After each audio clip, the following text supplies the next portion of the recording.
Fala galera, bom dia. É, Hoje aqui para mais uma aula, eu vim falar aqui hoje sobre a teoria de Down e a teoria das ondas de Elliott. Tá? São duas teorias aí muito difundidas na análise técnica. Elas não são teorias que são propriamente utilizadas para fazer entradas em operações. Vocês vão ver também muitas divergências sobre pessoas que gostam da teoria e que não gostam da teoria. Isso é comum em tudo dentro da análise técnica. O que eu já adianto para vocês é que se for, se vocês se adaptarem, se vocês gostarem do que você será falado, estudem, procurem praticar bastante e tentar encaixar no operacional de vocês se for o caso, tá?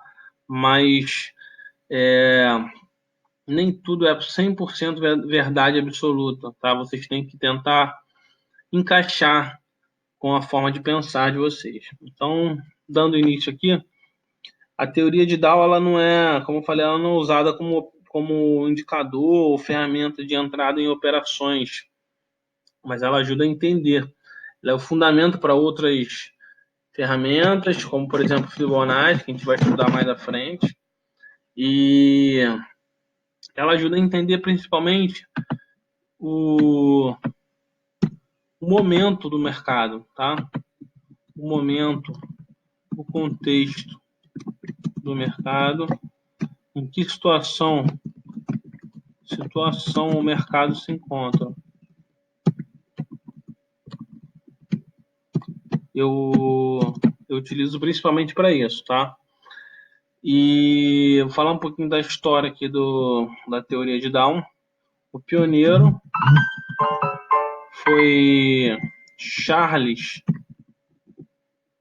tá escrevendo, pioneiro foi Charles Henry Down.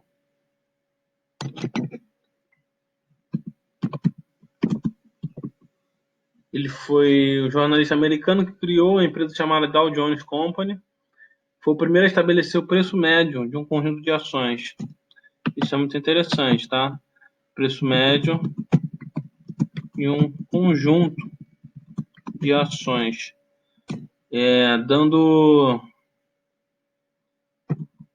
dando origem aos índices, dando origem aos índices que a gente consegue ver muito frequentemente hoje em dia em diversas bolsas ao redor do mundo, tá?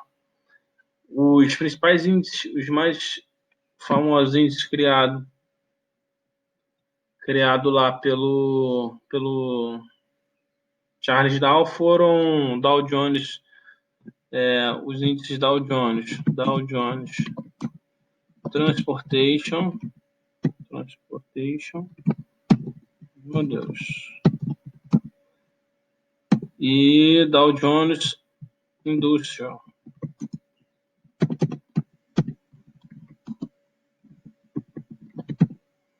Foram os índices que foram criados lá por Dow. Eles continham a média de preços de 20 empresas ferroviárias e 12 empresas de outros tipos de negócio. Ao longo do tempo foi crescendo.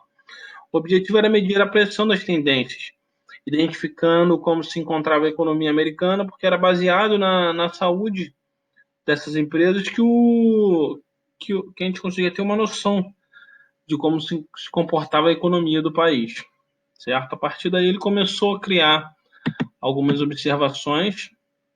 Ele fez, e depois ele acabou falecendo e uma pessoa chamada William Hamilton ele deu sequência na criação da teoria de Down, criando inclusive os princípios que norteiam essa teoria.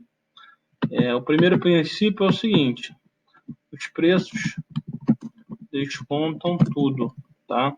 O que isso quer dizer? Se, por exemplo, ocorre uma catástrofe, um vazamento num poço de petróleo. essa notícia se espalha e automaticamente o preço das ações da Petrobras,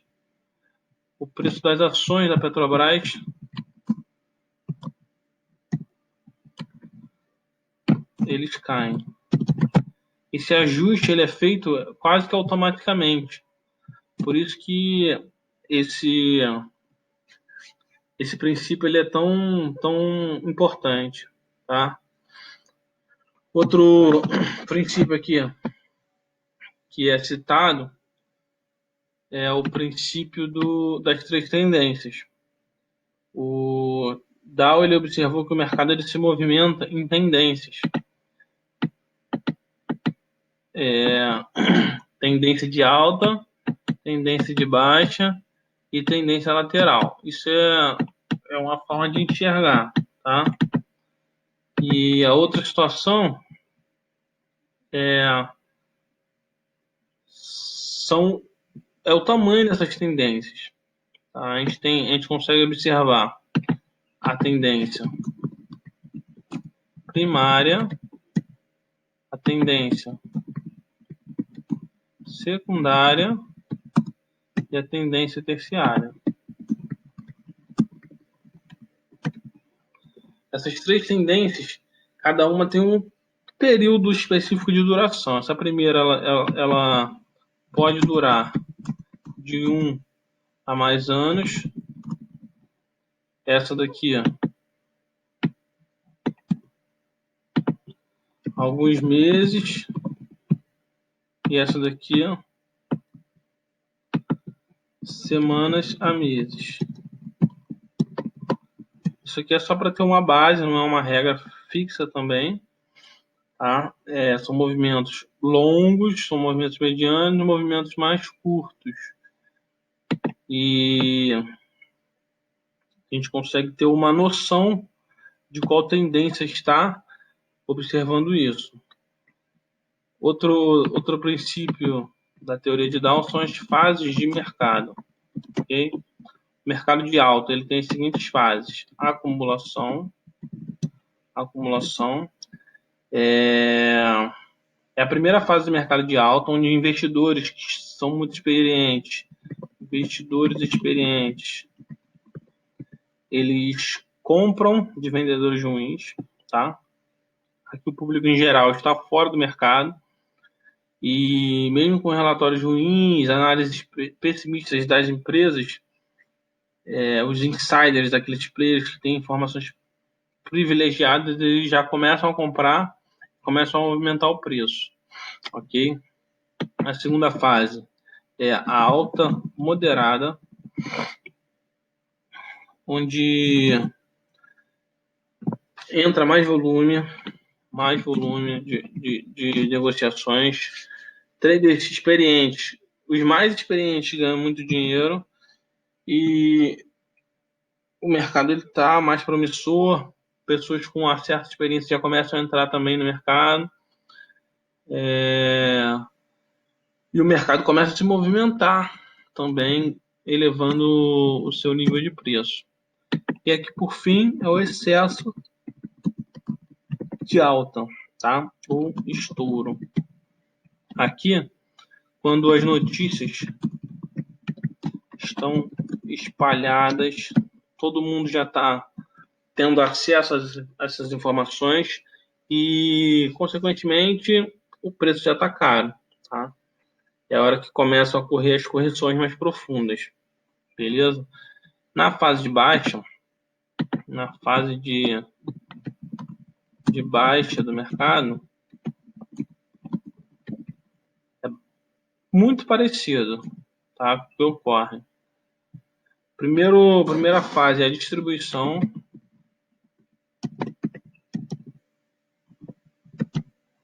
onde investidores que estavam posicionados começam a realizar lucro,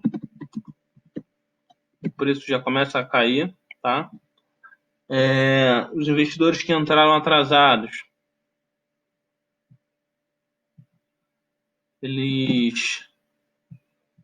investidores atrasados, vem seu lucro não ser realizado, vem prejuízo na entrada. Então eles começam a sair também para tentar pegar o mínimo de prejuízo possível. Aí o preço ele começa a cair novamente e vem a fase do pânico. Na fase do pânico, interesse comprador praticamente não existe.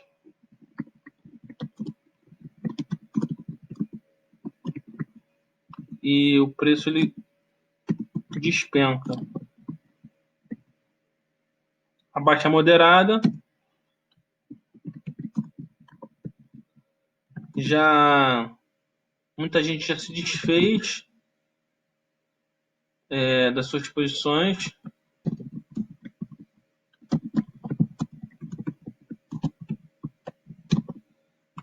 Há pouco volume aqui nessa região e os players eles começam a se movimentar para poder voltar a comprar. Vou tentar mostrar aqui no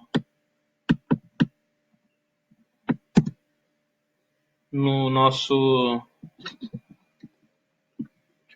gráfico aqui, ó, no Ibov. A gente tem o Ibov aqui, ó. Imagina que o preço está aqui embaixo, certo? E deixa aqui. O preço está aqui embaixo e os players estão se posicionando. Começa a subir, começa a subir, começa a subir. Aqui nessa parte já tem gente querendo sair, tanto que ele dá uma corrigida, certo? Aqui já ocorre uma correção. Muita gente já saiu da posição. Aqui novamente, ó, muita gente saindo da posição. E aqui é quando realmente o preço fica muito caro. Aí as pessoas têm acesso às informações nessa região, informações deliberadas nessa região e compram novamente. Só que aqui muitos desses players que já haviam posicionado aqui, eles vão começar a vender. Quando eles vendem, o preço ele tende a cair. Então ele cai, tá? E esse pessoal que comprou aqui atrasado, ele também vai sair porque está tomando prejuízo e o preço volta a cair novamente, tá bom? Então é mais ou menos assim que funciona as fases de mercado, ok? Falando aqui de outro princípio que a teoria de Dow ela nos apresenta, é o princípio da confirmação.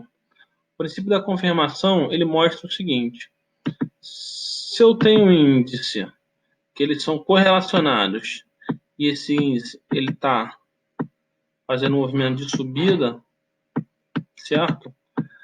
O outro índice que tem relação com ele, teoricamente, tem que estar fazendo um movimento de subida, por mais que não seja exatamente igual, tá bom? Mas os dois índices eles estão subindo. Também existe a correlação negativa. A correlação negativa nos mostra o seguinte: quando o índice está fazendo movimento de subida, eu tenho outro índice que está fazendo movimento de descida. Um exemplo que é muito famoso é o dólar futuro e o índice, o índice Bovespa, tá? Quando um está subindo, o outro tende a descer, não é uma regra, certo? Então, esse é um dos princípios. Um outro princípio eu vou mostrar aqui no gráfico para vocês. Esse princípio é o princípio do volume deve acompanhar a tendência. Como vocês podem observar aqui, estamos tendo uma tendência de alta, tá? Tendência de alta clara aqui nessa região. Aqui, ó, tendência de alta. E observa também como o volume está crescente. Então, o volume está acompanhando a tendência. E também muito legal observar aqui, ó, que quando ocorre essa correção, há uma diminuição do volume aqui também, que é um fundamento aí quando a gente fala de volume, beleza? Por fim, eu vou falar de um último princípio aqui, que eu acho esse princípio também muito importante, e é o princípio que diz o seguinte: a tendência ela se mantém em alta até que haja uma reversão, e essa reversão ela seja confirmada. Aqui a tendência de alta, o preço está fazendo topos e fundos ascendentes, aqui um topo, aqui um topo, aqui um topo, sempre um topo maior do que o outro, e fundos ascendentes. Quando eu tenho uma movimentação em que um fundo seja menor do que o outro, eu já tenho um sinal de que está revertendo a tendência. Quando eu tenho uma confirmação, aí sim que eu posso dizer que a tendência ela reverteu, tá? Esse é um princípio aí da teoria de Down. Agora a gente vai entrar aqui e falar um pouquinho de ondas de Elliott. Teoria das ondas de Elliott.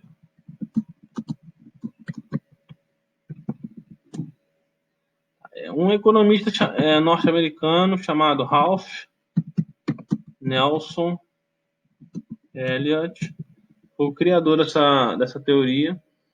Ele aproveitou muita coisa da teoria de Down e aumentou o entendimento dela, criando os princípios das ondas de Elliott. Ele enxergou que o mercado se desenvolve em ciclos, sendo 3 ondas de impulsão e 2 ondas de correção, certo? Então, a princípio, nós temos o mercado se movimentando aqui assim. 3 ondas de impulsão e 2 ondas de correção. Essas ondas de impulsão, elas têm um determinado nome. Onda 1,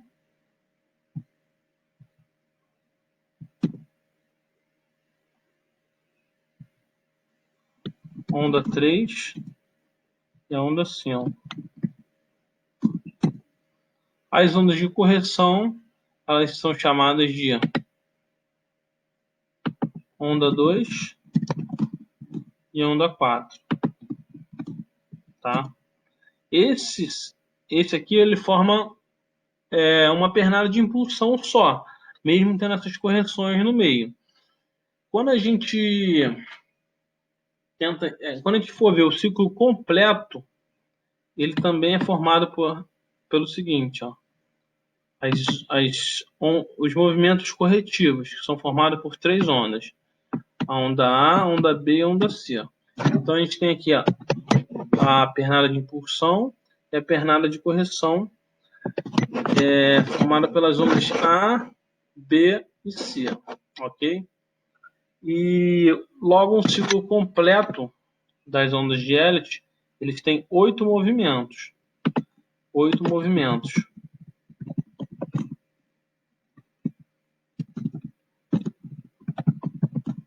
É um ciclo completo. Ondas 1 a 5 e ondas A, B e C.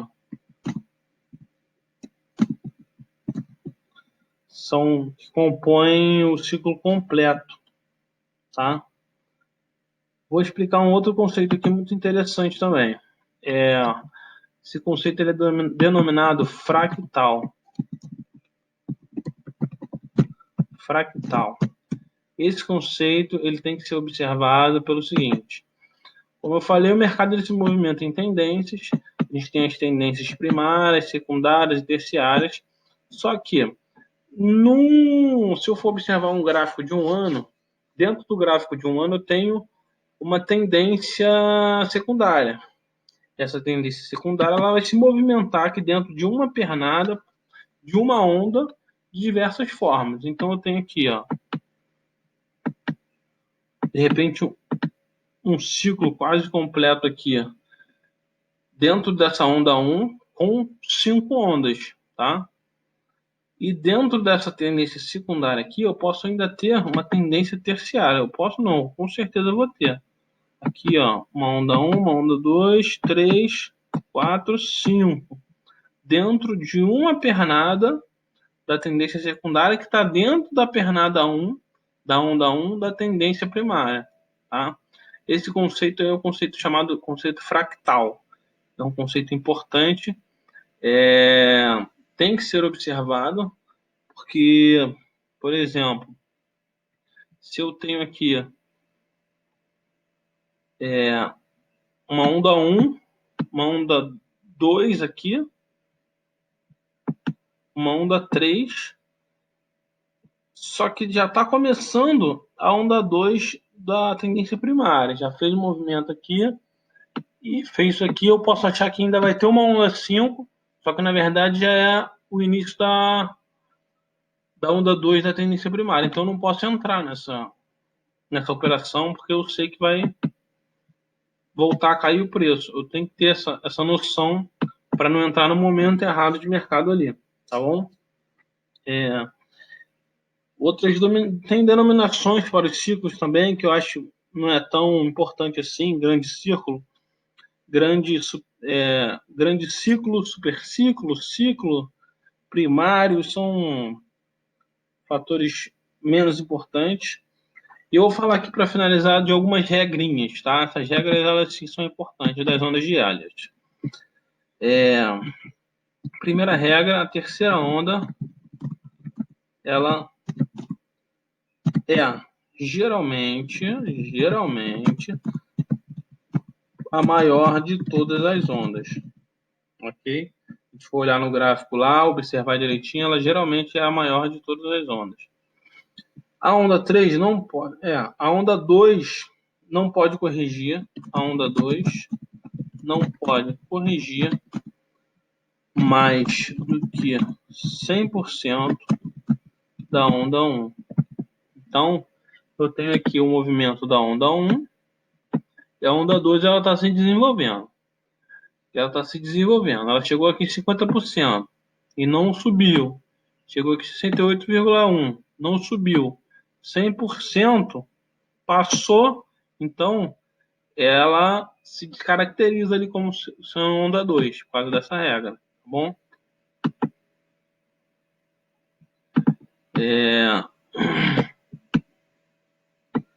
Terceira regra aqui, ó. A onda 2 e a onda 4, ou a onda 4, a onda 2 ou a onda 4, uma das duas serão complexas, ok?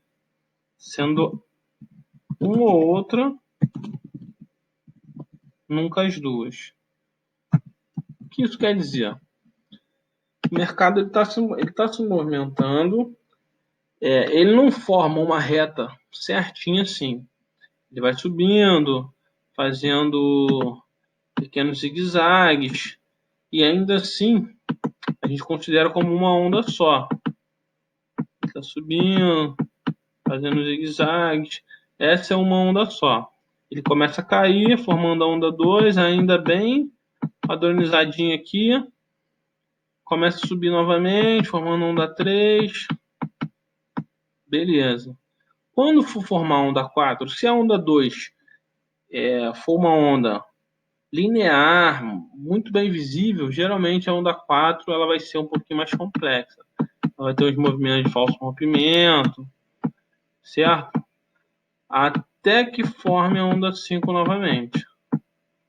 Então, esse desenvolvimento aqui da onda 4 ele vai ser um pouquinho mais complexo, ele não vai ser tão claro, de repente vai ser um movimento lateral ou uma queda. Isso pode acontecer aqui na onda 4 ou aqui na onda 2, tá? Se acontecer em uma, não vai acontecer na outra, beleza? Tem que observar bem o ciclo ali para não haver confusão. Enfim, ia apagando aqui, mas Deixa eu recuperar aqui. Tá. Ainda faltam mais duas regrinhas aqui para eu mostrar para vocês. Só apagar aqui esse desenho. A onda 4. A onda 4.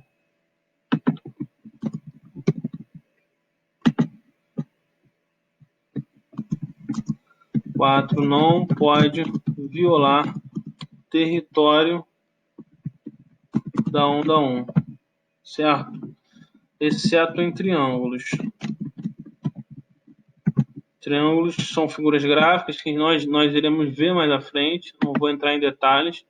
Então, se eu tenho aqui a onda 1, a onda 2, a onda 3, a onda 4 ela não pode entrar nessa região da onda 1. Tá? O correto seria que ela chegasse até aqui e subisse novamente. Exceto em triângulos. Quando ele fala exceto em triângulos, é o seguinte, essa correção aqui, ó, ela pode se dar da seguinte forma. A gente teve a subida aqui da onda 3, essa correção ela pode acontecer assim, ó. Como eu falei, às vezes nem sempre é tão direta, às vezes ela é complexa. Isso aqui forma um triângulo. Se ocorrer essa formação aqui, ó, aí sim é aceitável que ela venha e ocupe o território da linha 1, tá bom? Essa situação aqui que essa regra 4 nos mostra. A onda 5, para finalizar, a onda 5 tem geralmente o tamanho da onda 1, mesmo tamanho da onda 1, tá? Essas 5 regrinhas aí são as regras que eu mais observo, que eu acho que tem mais relevância quando eu estou operando, e são regras que são válidas de serem gravadas para vocês utilizarem. Certo, pessoal? Então, fica aí minhas observações, o que eu acho de importante mesmo, que são fatores que podem e devem ser levados em consideração na hora de vocês operarem.